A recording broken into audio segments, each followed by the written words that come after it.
Welcome to Beyond Rockets. Hope you're having a great day. My name is Clark Dunn and I'm your host. Get ready to enjoy some awesome conversations from Huntsville locals about cool work they are doing right here in the Rocket City.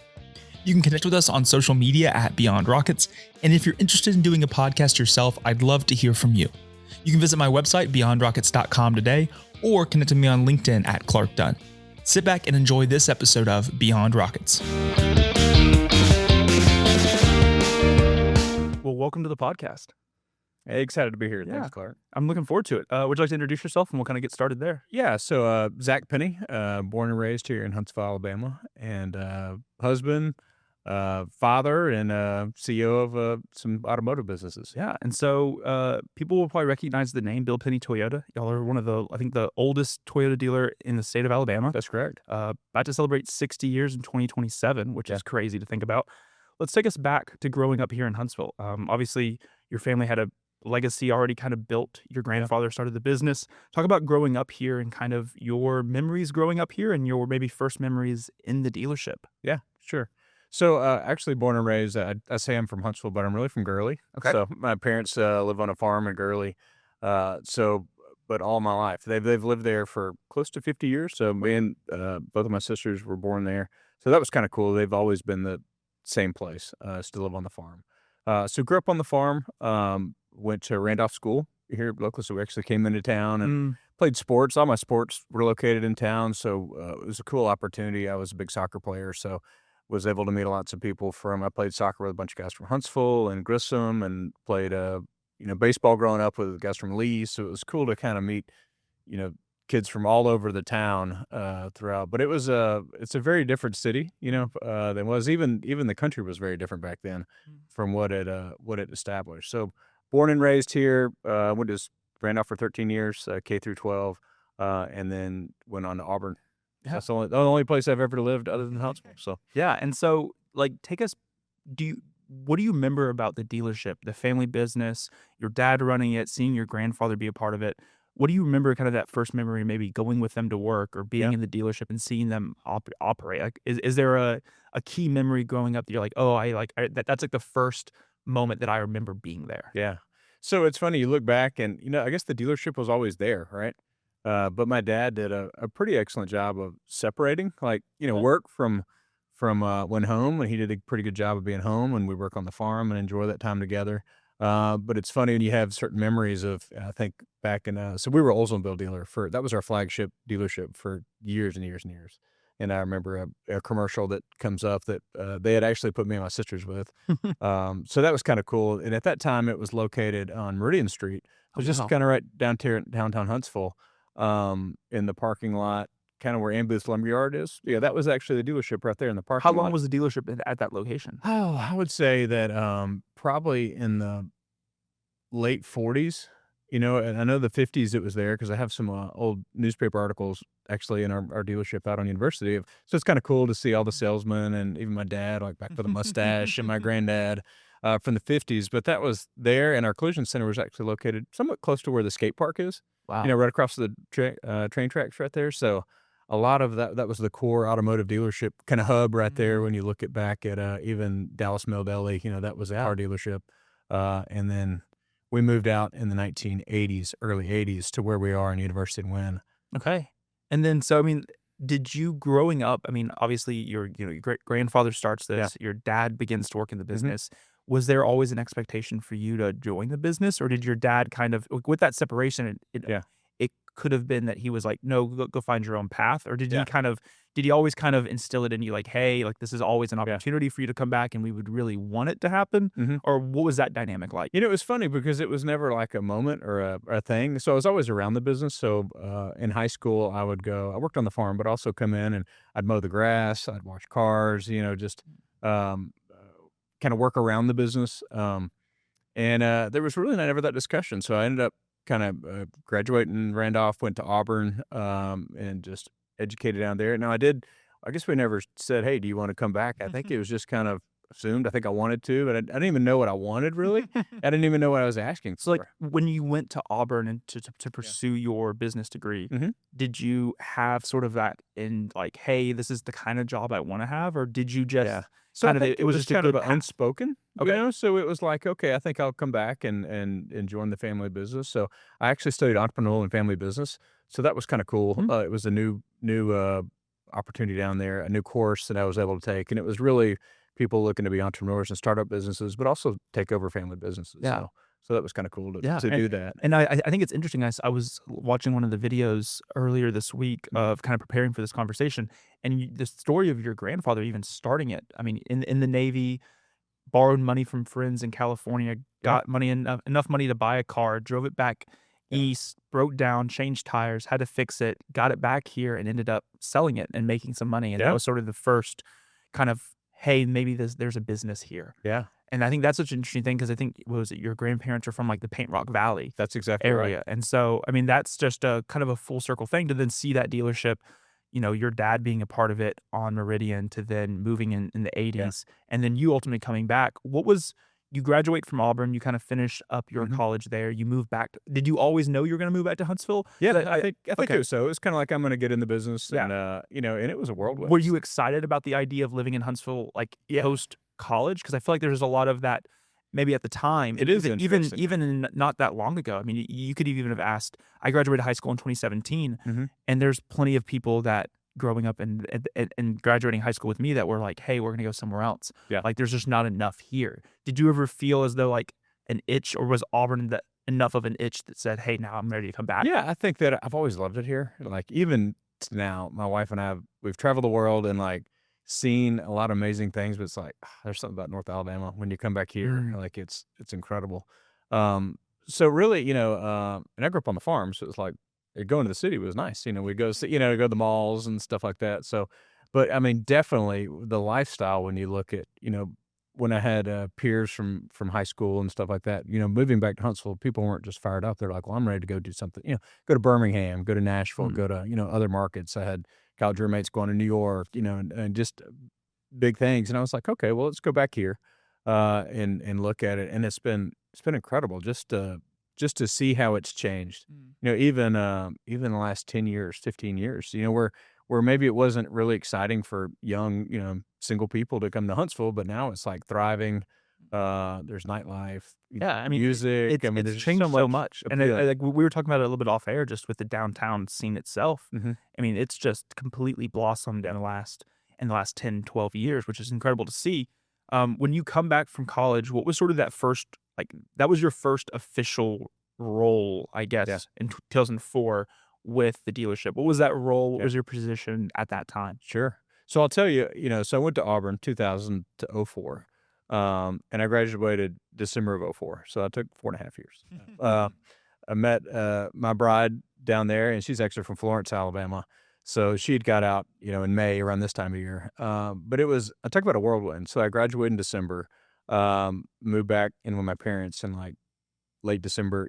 I started work January, bought a house February, got engaged March, and then was working there, and then October got married, and then December of that year gave my life to the Lord. So it was like 2005 was pretty busy. Yeah, And to yeah. say I was just like a big blur. like incredible milestone events. But yeah, so I went, graduated, and a couple of weeks later, I started in the used car department. With a gentleman named Nick Lanza. He was our used car director, and he kind of mentored me as going in. We would buy cars, trade for cars, wholesale cars. So Mm, to try to, and I'd been to auctions and stuff growing up with my dad, which was kind of cool. We would go to Nashville, buy cars in the lane. So I'd always kind of been around it, but I was always so busy. It's not like I work in day to day business, mhm. until after college. Even in the summer, I would, go to sales, go to meetings with him, and stuff like that. So, and it was really cool because at that point, um, it's a family business, but it's like, okay, I want to pay my own way. I don't want to be the boss's son, right? Yeah. So it was 6 days a week, grinding. I mean, getting after it to make sure everybody knew I was there to work and to learn the business.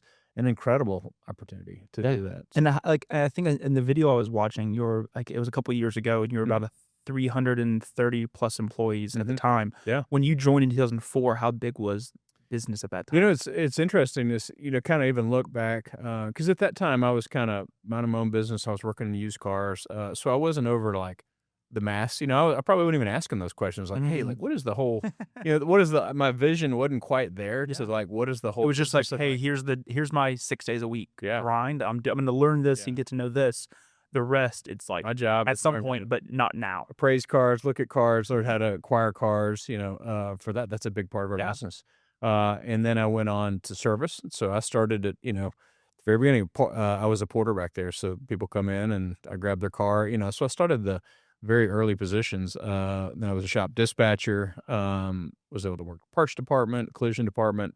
And then fast forward, I kind of worked with all the different departments.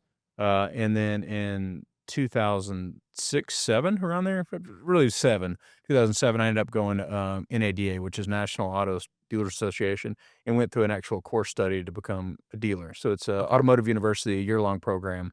So I worked alongside the general manager at that time to try to learn the business, more Mhm. high level. Was that sort of the first time that you started asking questions about the business as a whole to your Yeah. dad? Like, is that kind of those as you were going through that course and kind of, Mhm. ultimately with the expectation that like, hey, you're kind of the next in line, you're Yeah. gonna be taking this over. Was that the first time you started asking questions to your dad and like actually had the, hey, it's not about this department or this department or this department. It's Yeah. about the whole The sphere whole of the shooting match. business. Yeah. Yeah. Was that the first moment that you can think Yeah. of like When you start actually plugging it all together, and I remember the first, so this was funny. We've sent some of our general managers and directors to NADA since then. But like back then, I mean, I sat for the first 5 days and was financial statements, every line, which is 5 pages, just like, you know, so really becoming, and then it kind of comes full circle from when you were in college and you were studying financial accounting and everything. But like, okay, wow. So this is actually, sell cars, sell parts, sell service. And then, making money. So, Mhm. it was an exciting time for me. And then fast forward to January 2008. So we had a general manager at that time, decided to leave. And then my parents came to me and said, "What do you think you're ready?" And, I was at that time probably 27 years old. And I was like, well, sure. Like, how hard could this be? Right. I did S I did this year-long thing. I yeah. got it. So, which is scary for my parents, Yeah, here's a guy 100%. 27, no fear, let's get after it. And then 2008 was, we kind of know the economic downturn. So, it was a wild year to take over. But it was the So best at thing at that that happened. point, you became the dealer for the whole. Yeah. So I was a general manager. So Okay, my dad was still dealer record. okay, It was kind of works it, but I was responsible for day-to-day operations okay. for And Toyota how and many Mitsubishi. as far as the departments, I mean, does each because I mean, the collision, all the repairs is Yeah. a huge part of your business. I think I was reading some of the numbers. I mean, the amount of tickets y'all do on a daily basis is Oh, it's incredible. insane. It's Yeah. insane. It's And insane. so, how many different departments kind of reported to you from both the Mitsubishi side and the Toyota Yeah. side? So, the automotive dealerships kinda broke down to, we have lots of people, but multiple roles, of the same. So, we have technicians, service advisors, and sales associates, and then we have the management staff, and then accounting staff, and then parts, and then you've got collision. So, I mean, just it's almost like you're running 5 different businesses, within one. So it was an And they interesting each time. have their own, like, leads that are then So it's sort of this higher it's like the stair stepper effect as far as, exactly, like, the yeah. the people performing the work, the people that are managing those people performing the Yeah, work, and then their managers, and then you, and yeah. then your dad. That's exactly right. Okay. So it was a cool time, and I tell you, for me, 2008. I mean, I worked bell to bell and tried to do everything I could, and it was a time where it was stressful in the economy. Things are going back, everything's Mhm. backing up.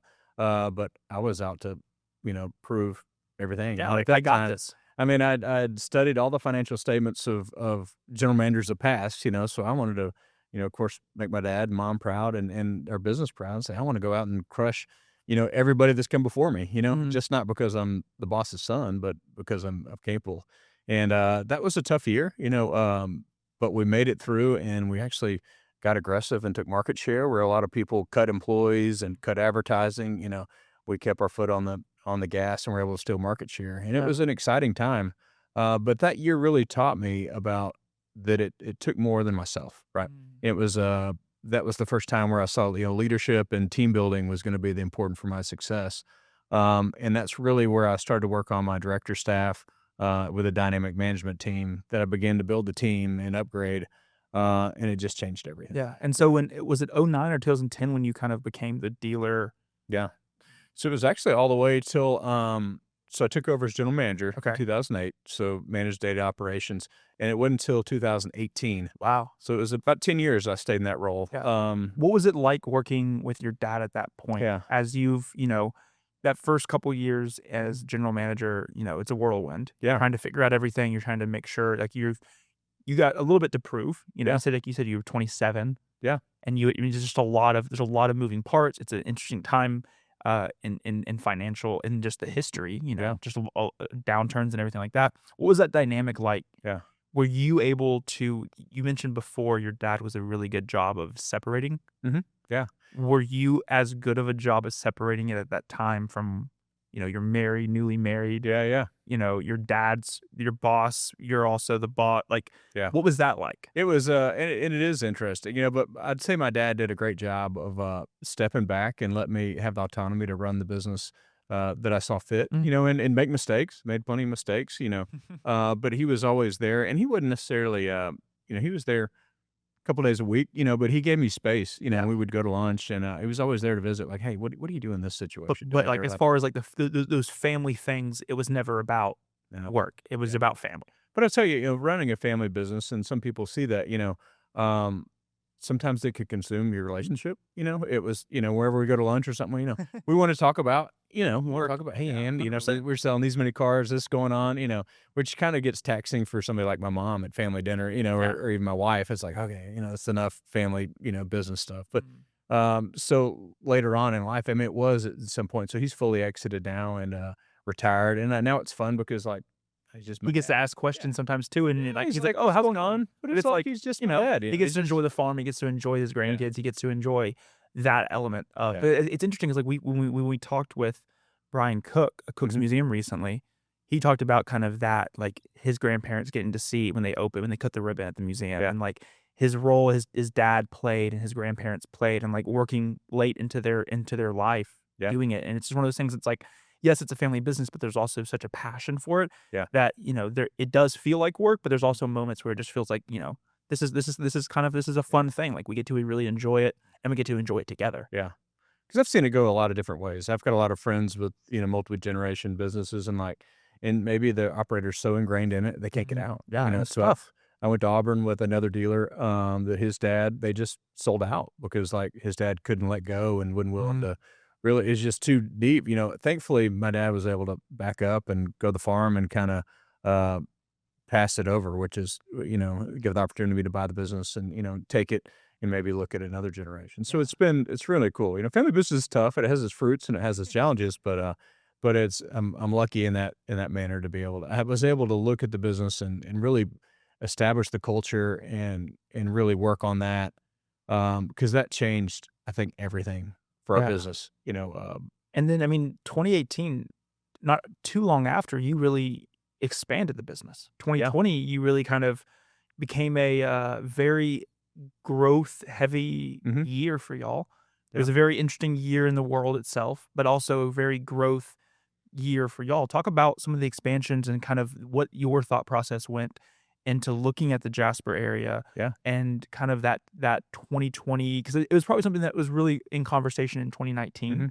I mean, it's not something that just happens, one month you decide I'm gonna buy a dealership and the next month you buy it. That's probably Sure. not, if I had Yeah. to assume, that's probably not how it happens. Yeah. Talk a little bit about kind of that initial, like, when you thought about that expansion and then Mhm. that ultimate 2020 making that Yeah. expansion. So I'll tell you what kinda happened before that is, so 2008 took over and then 2018 took over as dealer. So at that time, I'd been training up, a gentleman, that was my kind of variable director, which is sales director, and I had been grooming him for multiple years, but at that time, 2 years, I put him on his concession plan to become the general manager. I thought because I was only, 37, still really young, but I mean, blessed. I mean, he's an incredible operator, and with just a unreal vision and drive and stuff. So I thought it was important at that time that it made sense. Like, hey, this guy is better than me at a lot of skill sets. So I said, let's put him in. So and I actually brought him on as partner during that time. He was the first kind of non-family member to become partner, Hunter Johnson, and he's an incredible guy. So, that was in 2018, and, we grew the operation, and then we started thinking, like, "Hey, what would it look like to, maybe expand outside of this?" Get hungry So in 2020, which was 2 years later, we Mazda Toyota was opening up, right? So that Mm, we'd got the news that they're gonna open up, over in Athens, the West Huntsville over there. So we were looking at for expansion, for the ability to handle more service, mm, right? Because the market's growing. So we had always had collision, and we're like, "Hey, let's get this off-site." So we had looked at a couple different sites, and we ended up buying a, 5-acre plot, used to be Hobby Lobby, mm. and then was Veloci with indoor go-kart track, right? Yeah. And it's 72,000 square feet, and we were functioning in maybe 18,000 square feet before, so we're like, Wow. "Wow," like, this is the first kinda like, "Hey, let's do something Yeah. outside the It'll be the campus." first real move since y'all Yeah, moved to the Wynn location in the '80s, that's exactly right. which is, I mean, to think Yeah, 40 plus years later, yeah. 50 plus years So it was later. kinda cool to like, "Hey, how do we get aggressive? How do I build my Mm, team? How to give" because at that point, how do I give opportunity for other men and women to maybe, get a piece of the pie and grow and, make other people successful, but we did that, and I remember walking through that building thinking, "We'll never fill it up," and then here a couple years later, we're adding on, and so we've had that roughly 5 or 6 years, and, we've grown that thing, and it's the number 1 collision center in the United States for Toyota, wow. which and that's for large size. So, I mean, it it kinda was born out of necessity to build service, Mm, but it blew my mind with just yeah. another And so how many like, as far as, like, the tickets, 'cause it's like a daily ticket sort of Oh, yeah. metric. Yeah, What does that look like today as yeah. we So sit? we'll repair a couple hundred cars per month there. Wow. But if you look at our service capacity, we're doing close to 200 per day. Wow. When I was back in service, back in, let's just say 2008, 10, around there, we were doing 85 to 100 tickets a day. So we've more than doubled it. We Wow. were looking at doing 150 new cars a month, trying to hit 100 used cars a month. And our goal now, I mean, we're right around teetering now. Like last month, we sold 287 new, and then right at 200 used. I mean, so Wow. you're tapping on 500 cars, and that's just Huntsville. Not to mention, Jasper will do another 120. It's a smaller market, a Yeah. little bit different. But when y'all first expanded to the Jasper area, you had more than just the Toyota Yeah. dealership. Talk a So little bit about kind of that other yeah, dealership you had and kind of that what interested you into maybe getting yeah. into that different market? So we just started thinking about, what it would look like to expand, because 2020 we were aggressive. So in that same year, we had the opportunity, a deal came up for a Ford and Chrysler Jeep dealership, two separate dealerships across the street from each other from Jasper that one of our coworkers was from that market and said, "Hey, I think, and this is available. Want to take a look at it?" Yeah. So we're like, "Let's go." So we went down there and, struck up a deal with them and then bought that in 2020. Okay. And, so that was the first opportunity for me to step outside of Toyota, and have Ford, Chrysler, Jeep, and man, and that was during COVID, so it was a real weird kinda Yeah. dynamic because, like, I bought a dealership from Ford and Chrysler, Jeep and didn't meet anybody from Ford for, like, a year, and I just Wow. had conference calls and, so we held that and grew that, and then, there's a gentleman, the Crump family, which is prominent family down in Jasper, great people, and they had the Toyota dealership since the '60s, kinda like us, long time, and, Mr. Crump was having some health issues, and I'd actually bought some of the land from him, and, I said, "Would you ever consider selling your Toyota store?" And, that kinda struck up in '22, 2 years later after we entered that market, and, we ended up buying that in, 2/2/22. So that was February Wow. 22nd of 2022. It's pretty easy to Wow. remember. So we've had that store like 4 years, and it's been really fun to, grow look in that market and grow it, but we actually turned around and sold our Ford and Chrysler Dodge Jeep stores, last year, and, so that was kinda neat for me to go in and, buy a business, turn it around and, and end up selling it. Because our core focus is back to we said, "Let's less but better" was my motto for Mm, last year. Let's really look at what we do well, and we were good Ford and Chrysler Jeep dealerships, but we're really good Toyota stores. mm, So, like, let's do this well and, really focus in and make sure we got good quality of life and bandwidth. mm. So we wanna be excellent at that. So Yeah. that's our focus right now. So what's interesting to me is that you like with I obviously have no idea what it looks like to buy a dealership. Mhm. But when you look at like a dealership perspective and obviously that was your first sort of, hey, buying a dealership, growing the dealership, selling that dealership, that Ford dealership you Yeah, had. What does it look like? Is it from your like educate me on yeah, is it buying like are you buying the fleet that they have? Are you yeah, what does that look like? Because like from a logistic standpoint, it seems kind of crazy to even think about that yes. if you have to go in and this dealership could have 300 cars? I don't know. Like, Yeah. what does that look like? Yeah, so the car business is crazy when you and it was is overwhelming to look Yeah. at it, But those stores, we're a monster up here. We're one of the largest. We are the largest Toyota dealership in Alabama and one of the top 100 in the nation. So it's like we have this behemoth up here, and Yeah. we do really well. And we've been here since '67. So we're one of the oldest ones in the southeast. And then you go down there, and to buy one, it's one that I could afford. So it wasn't very much. Okay. So when you think of like the magnitude of what we're doing here, Yeah. it wasn't a whole lot. But you're They were buying their whole fleet, aren't you? yeah. So we Wow. we bought the real estate. Um, had 5 acres on one side of the road, 5 acres on the other. So somewhat a real estate deal. You buy their new car inventory, maybe some of their used car inventory, parts inventory. I mean, so there's a lot. It's that. But then you go back and you interview all their employees, to figure out, hey, who do we want to take on? So it was a small, when we acquired it, there was maybe 6 or 7 employees that Mhm. we were able to acquire. So we had to go and hire and, get office staff and everything. So it was really fun. And we had to the buildings were old. We had to refurb the buildings. And I mean, so it's they weren't big stores, but I mean, we were doing, 10 new cars, 30 used cars when you look at, up here. So it was a neat model to go in and kind of like cut our teeth and learn about, I mean, Ford and Chrysler Jeep and the different cultures, Yeah. because I was so Toyota ingrained. But you can see why the business has changed from kind of mom and pop, even like guys like us.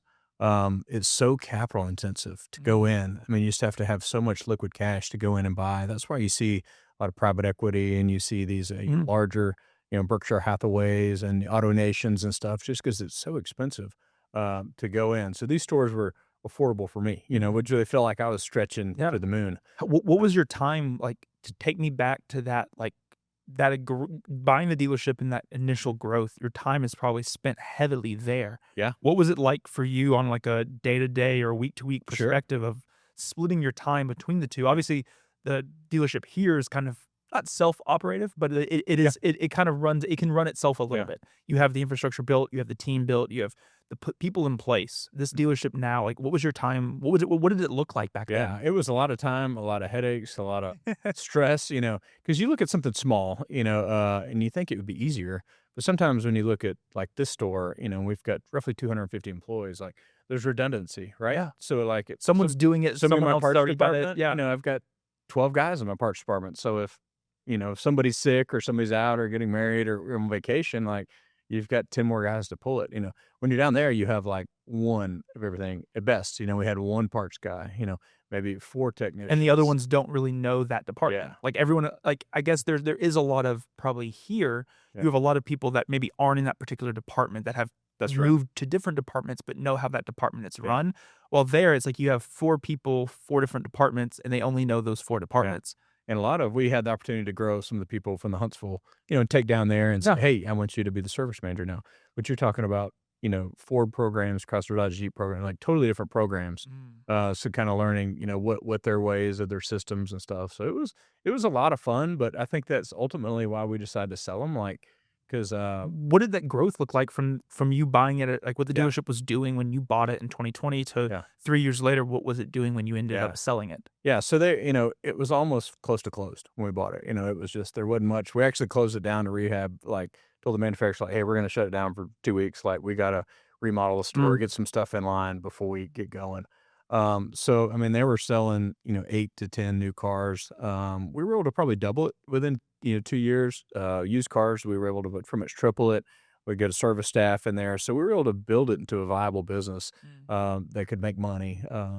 But that was during COVID. That was an interesting time. Yeah. And that Car sales at that time were a beast of its own. I used to mean, his own. you, like, see the used car market was just It went insane. crazy, and then Anybody and everybody was automotive. trying to sell their car because they were getting top Yeah. dollar for it. So it was really a fun time. So we were able to get the businesses to a sustainable, staff and really pour into our people and stuff like Mhm. there. And then we looked at it, and it really sometimes like that took more of it. It was like 80-20 rule. So we Mhm. were spending 20% of our 80% of our time focusing on little things, at only 20% of your, return on investment was coming out of there. So we said, hey, what makes more sense? Yeah.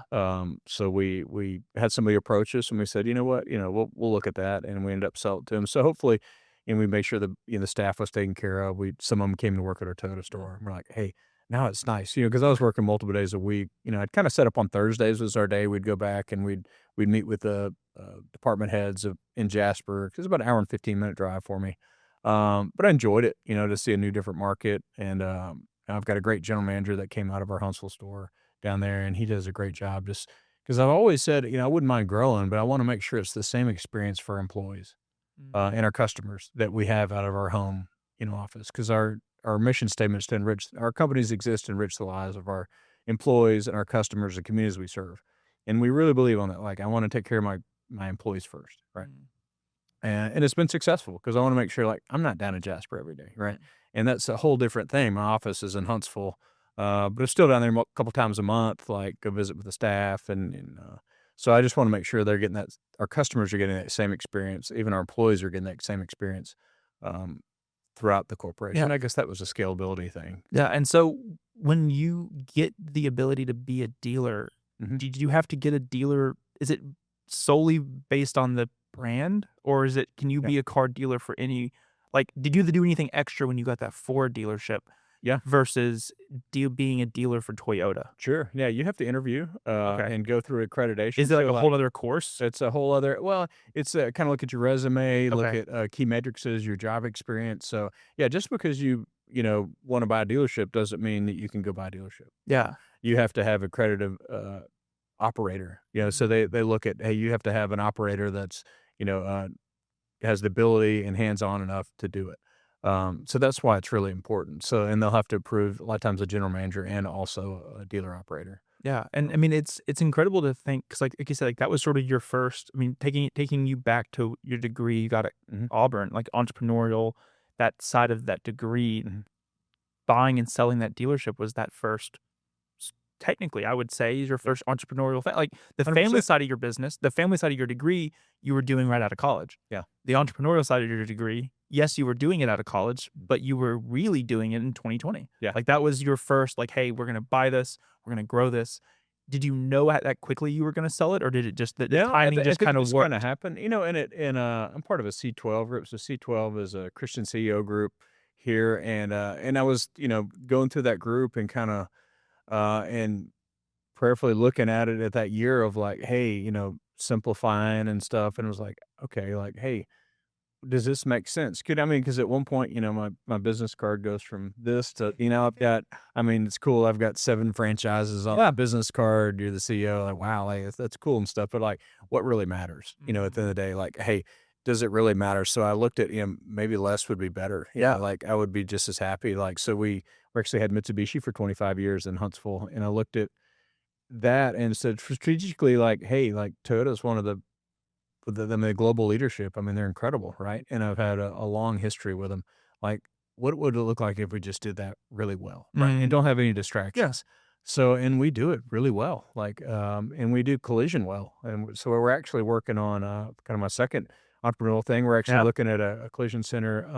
We're not looking, but we're building one in Coleman. Yeah, and Coleman's So growing like crazy. I yeah, mean, it's a growing market. Coleman So it's County is just is blossoming. yeah. So that'll be able to support our Walker County, people down at Jasper, but also Coleman, and then also Huntsville. It's like we do collision well. Because I mean, there's probably plenty of I mean, y'all probably look at it on, like, a monthly or a quarterly basis, Mhm. maybe even yearly basis of, the people that are buying from Huntsville, but where are they actually coming from? Sure. Yeah. And so, having that location in Coleman, having the Jasper, it kind of not only does it extend your reach, it Mhm. also helps service the people that were already driving back and That's right. forth. Yeah. And so it's like, oh, they might have bought a car a couple years ago in Huntsville with you, but now they live in Coleman and they're listening to this and they're like, wait, I can Yeah. actually go to Coleman and get things fixed Yeah. by the same trusted group that I bought my car from Yeah. originally. And the collision center is a neat industry but it's somewhat fractured. Like there's Mm. some mom and pop collision stuff that's like very shade tree, like you know, that, insurance stuff is sending them there. I mean, so you have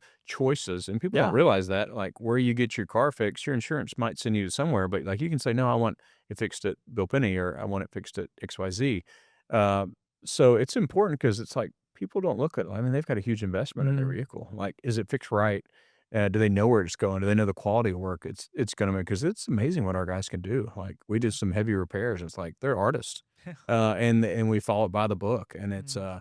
So if you went to go see my collision center in Huntsville, like it's incredible. I mean, it's nicer than most dealerships, and business like the waiting room is impeccable. 5 new Nova Berta paint booths. I mean, we can paint anything from school buses to RVs. Like it's incredible what they can do there. But the customer experience is so good. I hear it all the time. Like, we because it's a time of need. It's kind of like Yeah. going, you need surgery or something. Like Yeah. nobody gets excited about that, but Yeah, no to, one's excited to go get their yeah. car fixed, but they're excited to have a car that's fixed. We can do it the right way. We can be the liaison between insurance and the Yeah. customer and be like, hey, we want it fixed right the first time. So it's been kind of cool. So there's that business. There's some smaller ones that are maybe craftsmen, but maybe not great business people. Mm. And then there's some larger corporations, that own global, across the markets, Mm. and they're acquiring and looking at. So it's kind of a weird market there. So they're acquiring, but they have a hard time getting good people, Yeah. because it's more private equity and, Mm. and publicly traded companies and stuff. So we feel like that's a need that we can fit and we can do well there. Yeah, I mean, Yeah. it's incredible to see this, 22 plus year kind of journey you have Yep. going on 23 with the business post college. I mean, you're 2018 CEO or dealer of the Mhm. business. You're 8 years into that. Yeah. Just crazy to think about. Is there, if you looking today as we sit May of 2026, Yeah. if there's something that Zach could have known Mm. in 2018 becoming the dealer or maybe even known in 2004 coming out of Yeah. college, what would be the thing that you're like, "Oh, I wish I would have known this," Yeah. or "I would tell my younger self this?" Yeah. That's a great question too. And I think that there's bumps and bruises along the way, and I think God kind of put it that way, but he's been able to put men in my life to help mentor me at the certain times, my faith in the business, and it's like he's provided, which is pretty incredible. But I wish I would have known probably no 4 when I got again. You think it's operations wise, but it's always the people. Like Mm, it's the people, it's who you have leading your business, and not only that, can you cast a vision of what it looks like, to offer exceptional service, but also maybe silly as it sounds, but like a culture of love. Like we take care of our employees. Like they're our ministry. Like we mm, we love on them big, we pay them well, but we celebrate them big. I mean, yesterday I was in Nashville with our master sales crew, and this is our 7th year doing that. And we took our surprised them. It's people that can sell 16 and above vehicles.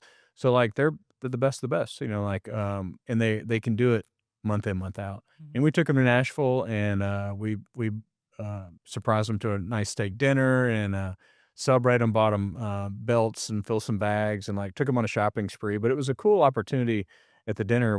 They each get to get up and speak, and like lives are being changed. Mm, You think we're just selling cars, but like there's people that their dreams are coming true, like having new kids or the ability to buy a house. Some mm. people would found themselves homeless during that, and like we all go through ebbs and flows in our life, but like the team it's a cool thing to see that we go back to our mission statement, enriched in the lives, and like it's happening. Yeah. The guys, it's my 10-year anniversary yesterday at Bill Penney Motor Company, and I've got a renewed like excitement of business. I'm like, that's exciting. Like they spent 25% of their career at our business, and like they're loving it still. I'm Yeah. like, that gets me fired up. Yeah, it's a cool thing. I mean, you get to see that impact. We've had a couple other family-owned 3rd generation, 4th generation Mhm, businesses on. Obviously, you have kids. mhm, Is there do you have that does your son have that conversation with you about yeah, the business at all? Is there ever talk? Is there ever an interest? Do you ever bring it up? Or is it just kind of figure out what you wanna do, and yeah. there's a place here for you if you want it? Sure, that's a great question. So, got 2 incredible kids. Like, my wife did a good job. So, I've got a 16-year-old boy, Gaines, incredible young man, and then 14-year-old, Ruby, my daughter. So boy and girl. And, they're pretty awesome. So we've always kinda asked them, "Hey, would you be interested to do Mhm. what dad does?" And it's funny, so my son thinks he wants to get in the car business, Okay. but it's funny. I'm like, "Well, yeah, it looks good because dad is in his later part of the career, I've put in a lot of work and like, Mm. I live a pretty good Yeah, lifestyle it's now. it's not it's not like he sees the last 16 years of Yeah, growing up, not the maybe the 6, 7, 8 years exactly. prior And he to forgets when he was a young boy, like I had to not be there sometimes. Yeah, I had You to know, miss some things. felt I had to held. be this. But now I've Yeah. got a flexible work schedule. You know, he thinks like that's so cool. Oh, you going to Nashville with the master set? Like he thinks You're like, that's so this is cool. Like he's like, man, that looks like a lot of fun because it's exciting. He's like, that looks fun. Like he knows the kind of Christmas parties we throw for our mm, people. But so it's like, hey, do you want to? And I think he does. He came and worked with us last summer, and man, he's so smart. Just like, and he's got a set of gifts that are different than mine. Where I was very different than my dad, and my dad was very different from my granddad. So like, mm, it's neat to see that. But he asks incredible questions, very intuitive, and just kind of learn. So I think that if he wants to do it, we'd love to. My vision is to, we're in for the long haul. yeah, I love the brand. I love the market. I love what we do. I'm still young. So, I want that to be an opportunity for him. I laugh because, I told my wife, I was like, I think that really the smart one is my daughter. She said, well, sweetheart, Ruby, would you like to get in the car business? Would you like to do what daddy does? She's like, no, I don't think so. She's like, but it seems like you do really well. So I think I'd like to invest in it. I was like, you're like, got I it. was like, you're the smart She's one. she's the one that's like, I'll do something else, but I'll Yeah. also help you grow and expand. So Yeah. in 10 years or 20 years, when you're looking at maybe a new dealership, Yeah. She's it's like, like, yeah, I I'll don't be a part of that. She's like, "I wanna be a mommy, teacher." I mean, she's got so many gifts too, but it's sort of just like, "I think I'll invest in it." Yeah. It's like so it's a fun time for Yeah. our kids. My son, he's thinking about college now, and but, I think that if he decided to it, he would be far better than I ever would. Yeah. I And think I that I think that's, I mean, that's a testament. You kind of see the underlying thread so far in our conversation of hiring people, getting people in places that Mhm. they are better at things than you are. And I think that's a testament of a good employee, good Yeah. boss, good mentor, entrepreneurship at its finest. And I think, like you said, if your son decides to do it, there's things that he'll do differently than you Mhm. did, Sure. but there's also ways that he'll do things better than you did. And there's gonna Yeah. be things that maybe he doesn't do as well as you do, but Yeah. he'll find someone that does it better. Yeah. And then that person will do it better than you. So it's like it's always just like kind of this cool, but it's fun because like they get to see, this last 10 years, 12 years Yeah. really of his life. He's gotten to see you grow this thing into being something amazing. Yeah. And so it's like now he kind of has that interest. Yeah. I mean, as the impact in the community is such a huge part. Y'all are a part of a bunch of organizations, Yeah. nonprofits, stuff like that. In a couple weeks, you're a big part of the uh, race that goes Mhm. on, Yeah. the Cotton Row race. Ran it for the first time last year. Yeah. Went to the dealership and got my stuff, and so Yeah. running it again this year. Looking forward to that. What sort of does the rest of the year? What are some of the things that you're involved with that you want to let Yeah. people know about? What does the rest of 2026 look like, and kind of what can Yeah. people expect?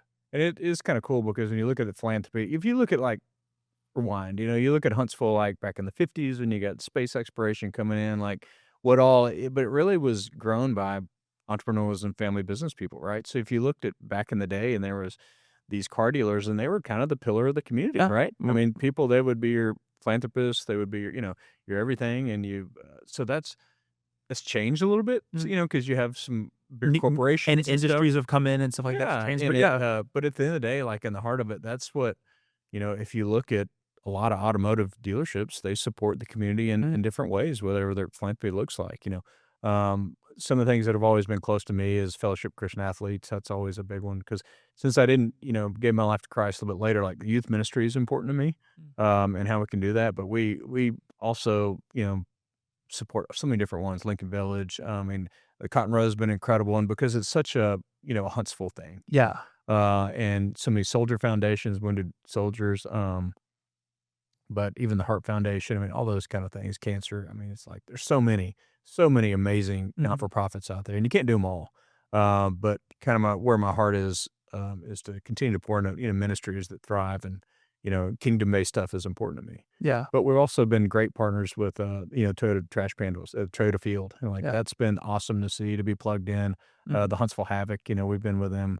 I can't even tell you how many years. Like it's been really cool to be at those touch points of Huntsville as we look and we grow and we look at entertainment and sports Yeah. and stuff. It's cool It's to ever be at those growing. places. Yeah, Yeah, and, like, it's probably fun for you 2 to see, like, growing up, maybe going to the Huntsville Stars, yeah, seeing the Huntsville Stars leave, to then see the, the trash pandas come, see that area flourish.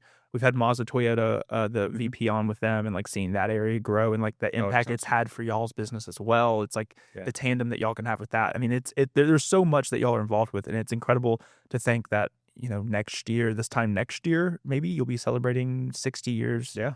Which is wild, which is crazy to think about. And it's incredible. We'll have to have this conversation again in a couple of years. So it's like 60 years with Toyota, but we've been 80 years in the car business. Which is, I mean, like as far as the legacy, the impact, there's just so much that we've been able to talk about and so much the impact you've been able to have.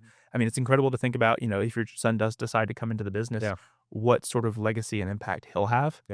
And that transition for the family as well as for the dealership, as well as, the growth Huntsville will have in that time frame. The community is not slowing down and Huntsville's not slowing down, but I appreciate it.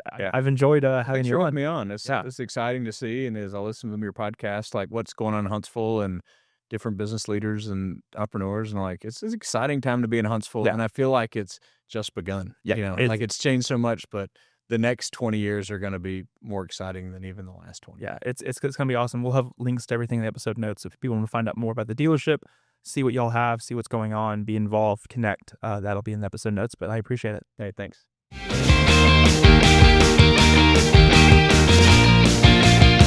Thank you so much for listening to this episode of Beyond Rockets. Don't forget you can subscribe to the podcast wherever you listen and on YouTube at Beyond Rockets. Be sure to follow me on Instagram at Beyond Rockets to stay up to date with new episodes as they are released. Thank you so much for listening, and I hope you enjoyed.